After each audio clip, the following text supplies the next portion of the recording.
Fala galera da Tokunet, aqui é o Ricardo Sotero, bem-vindos ao Projeto Tokusatsu, onde falamos de filmes de monstros e afins. Quero falar de um filme que a história dos bastidores acaba sendo muito melhor do que a trama do filme em si. Sim, vamos falar de Pulgasari. Então pegue o seu robô gigante e vem comigo.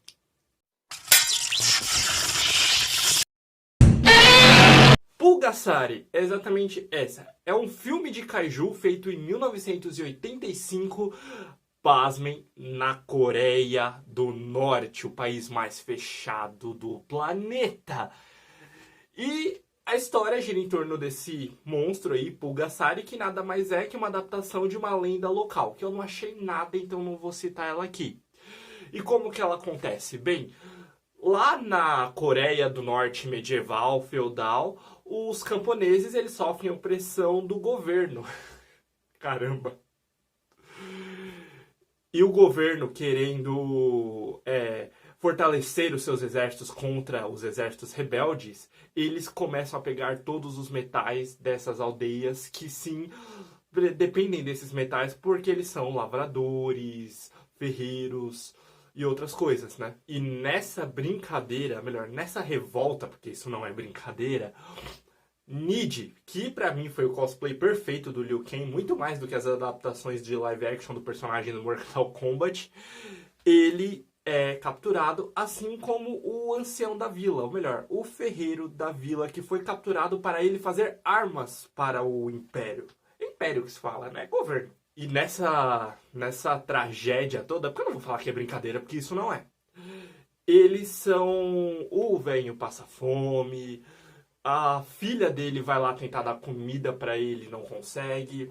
E no desespero, no seu último suspiro, o ferreiro, o ancião, ele molda, ou melhor, ele esculpe uma criatura e faz uma oração aos deuses. E tudo indica que a sua alma ficou naquela escultura que é mais ou menos desses tamanhos assim, ó. Depois da morte do homem, a filha dele, ela pega as coisas dele, inclusive esse bichinho aí, leva pra casa dela. Cujo num acidente, ela estava tentando costurar a camiseta do irmão, ela derrama algumas gotas de sangue sobre o boneco, que cria vida. Que de início ele tem o tamanho mais ou menos de um bebê, daí conforme ele vai comendo metais, ele vai crescendo até se transformar num monstro do tamanho de Godzilla. E olha, ele é um monstro bem feito, os olhos do jeito que se mexem, a boca. Na verdade, esse filme, ele até que tem uns efeitos especiais bem feitos, se você comparar o gênero, que é o Kaiju Eiga, e a época. Agora, ele se torna essa criatura, ela vai se tornar a maior arma contra o governo, que tenta diversas coisas. Colocar fogo nele não dá, porque o bicho é feito de metal, então ele fica quente, inclusive ele entra na água e evapora a água. Eles tentam até um exorcismo e por um minuto eles conseguem até destruir a criatura. Eles exorcizam o espírito que tá lá dentro, que parece ser o do velho. Só que não fica muito claro o que tá dentro dele. Se é o do velho, se é um deus, se é outro tipo de espírito. Só que depois a menina vai lá, ela tira sangue desse jeito mesmo e acaba ressuscitando a criatura que meio que volta do nada. E eles conseguem, sim, derrubar o governo. Que é meio estranho, se contando que é um filme da Coreia do Norte, né? Parece que... Vai que os filmes começam a fazer as pessoas pensarem. Já que naquela época eles já tinham um governo totalitário. Só que daí que vem a grande reviravolta. Agora eles estão livres... Agora eles estão livres do governo. Só que Pulgasari, ele tem uma fome incontrolável. E ele começa a comer metais. Ele começa a pedir mais metais. Mas assim, eles estavam sofrendo na mão do governo e o governo estava tirando metais deles. Agora o monstro está tirando metais também. Ou seja, meio que o tiro saiu pela culatra.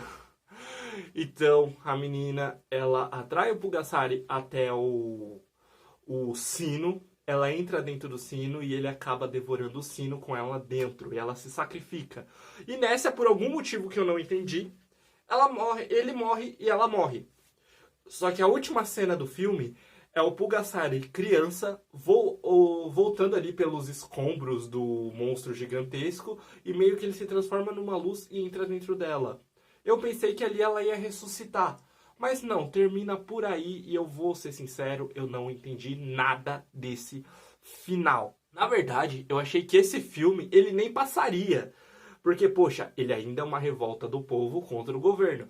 Mas daí, pesquisando sobre ele, eu vi que algumas pessoas deram outras interpretações para essa história. Por exemplo, uma alegoria ao comunismo, tipo a junção das massas e o levante é bom para todo mundo.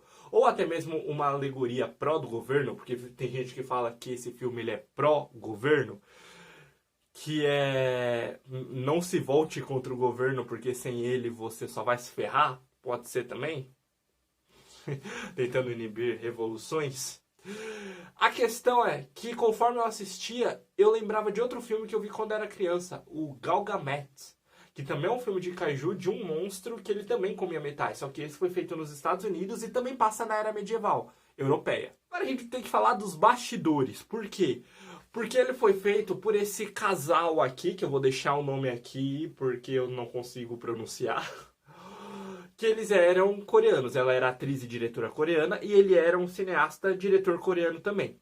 E o que acontece? Que eles foram raptados. Ela foi para Hong Kong, ali dirigir um filme, talvez gerenciar uma escola de atores, e ele já estava separado dela, estava fazendo os filmes dele por aí. Apesar que na Coreia do Sul, que eles são sul-coreanos, o governo não estava deixando ele mais lançar os seus filmes. Por isso, tem gente que fala que, na verdade, ele não foi raptado, ele foi de livre e espontânea vontade. Mas isso aí, até aí, é especulação, não vamos bater martelo aqui. Ao invés de lançar filmes na Coreia, ele estava, como eu posso dizer, viajando o mundo tentando achar produtoras que aceitassem seus roteiros e sua direção. E quando ele soube do sumiço dela em Hong Kong, ele foi atrás. Era ex-esposa, beleza, mas ela ainda fazia parte ali do núcleo dele, né, do trabalho dele. Ele foi atrás e acabou sumindo também. Eles ficaram sumidos mais ou menos por uma década. O que aconteceu? Acontece que o pai de Kim Jong-un, que eu só sei falar o nome dele, na época ele não era nem o governante da Coreia, era um grande fã de cinema. E ele não estava feliz com o que estava sendo feito no cinema da Coreia do Norte, que provavelmente era propaganda pró-governo. Ele queria que o cinema da Coreia do Norte simplesmente batesse de frente com o cinema internacional, chinês, japonês, os Estados Unidos, quem sabe. Só que como ali ele não tinha mão de obra que ele pudesse usar, ele capturou esses dois. Esses dois ficaram presos por um tempo, mas depois, num festival, o próprio filho do ditador mandou soltar eles e falou que não passou de um mal-entendido. Sei. Então eles começaram a produzir diversos filmes para o país sobre livre e espontânea pressão, como sempre, né? Em 85 eles fizeram Pulgasari, já que daí tem duas coisas. Um, que o filho do ditador, que viria a se tornar futuro ditador, era um grande fã de Godzilla e ele queria um filme nos mesmos moldes, e outro que ele queria bater de frente com outro filme do Godzilla, que se não me engano é Godzilla Renasce, lançado ali em 85. Se alguém souber a informação certa, pode deixar aí nos comentários. Então eles decidiram fazer Pulgasari. E o diretor, ele conseguiu convencer o ditador que, ó, por incrível que pareça, eles até ficaram até admirados pela visão cinematográfica que o garoto, que na época era um rapaz, né? Não, ele não era bem um rapaz, ele já tinha passado dos 30 e poucos anos. Tinha, ou seja, o cara até que mandava bem no cinema. Então eles conseguiram convencer de pegar esse filme e lançar ele internacionalmente. Então, no Festival de Viena, na Áustria, onde eles foram sob o pretexto de negociar os direitos de distribuição de Pulgasari, eles conseguiram exílio nos Estados Unidos e fugiram da Coreia do Norte. E o filme do Pulgasari, que não havia sido terminado, acabou sendo terminado por um diretor local e lançado por ali mesmo.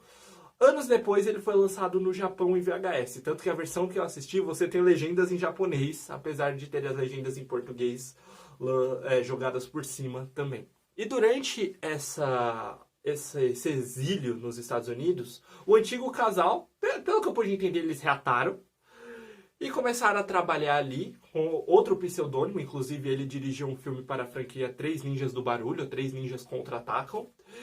E você lembra que eu pensei que esse filme parecia muito Galgamet? Por quê? Porque o mesmo diretor de Pulgasari que recebeu exílio nos Estados Unidos, ele fez uma refilmagem do filme da Coreia do Norte e vendeu pra Disney, que fez Galgamet. E você, já assistiu Pulgasari? O que acha? Acha um filme bom? Eu não achei um filme tão ruim. Ele é meio vazio, porque ele é só uma história de guerra. mas ele dá pra divertir, é 1h30 que você consegue se entreter um pouquinho, né? Não é aquela obra-prima, mas pelo menos você consegue assistir de boas. Então é isso que eu queria falar, fiquem bem, valeu, falou, até uma próxima, fui!